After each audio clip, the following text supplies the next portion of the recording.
Want to know how to change ear tips on your Xiaomi Redmi Buds 5?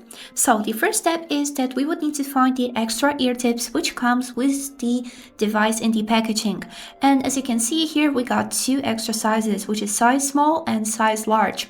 By default, your earbuds has the ear tips size medium, but there are people with smaller or bigger ears. So let me show you how to change the ear tips.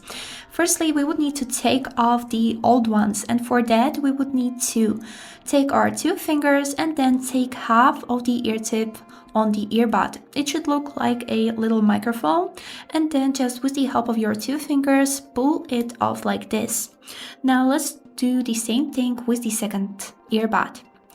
Now we would need to take our new earbuds, it doesn't matter, they are the same, there's no right or left, and we would need to take them off on a half like we did on the first earbud, just like this. And now we would need to slowly put them on this speaker part, so let's do it. And now we can just put this part back on its place, and this is it, we have one ear tip on. Let's do the same thing on the second one.